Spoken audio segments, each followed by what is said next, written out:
Кээ бир адамдар эртеден кечке кум шекер кошулган кара чайды иче беришет. Бул адамдын ден соолугунда ооруларды пайда кылышы мүмкүн. Кандай болоорун мен силерге түшүндүрүп берейин.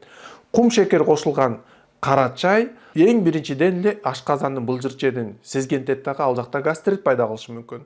Ошондой эле кечке кум шекерди иче бергенде инсулин гормонун көп бөлүп чыгарат дагы, анын натыйжасында кант диабет оорусу пайда болушу мүмкүн. Ошондой эле кум шекер менен чай иче бергенде адамдагы тамакка болгон табити жоголот дагы, мунун натыйжасында адам керектүү азыктарды жебей калат. Мисалы үчүн витаминди, май кошулган, белок кошулган азыктарды жебей калат дагы, мунун натыйжасында адамдын денесинде гормоналдык өзгөрүү пайда болот. Себеби гормондордун пайда болушу үчүн ал жака витаминдер, белоктор, майлар керек. Ошондой эле нерв клеткаларынын иштөөсү үчүн дагы керек, клеткалардын түзүлүүсү үчүн дагы керек. Жана ошондой эле булчуңдардын өсүүсү үчүн дагы ал белок, май, углевод, ошондой эле витаминдер кошулган азыктарды жеп туруш керек болот. Аларды жашылча жемиштерден, аларды тамактан, эттен алабыз, бурчактан алабыз, балыктан алабыз.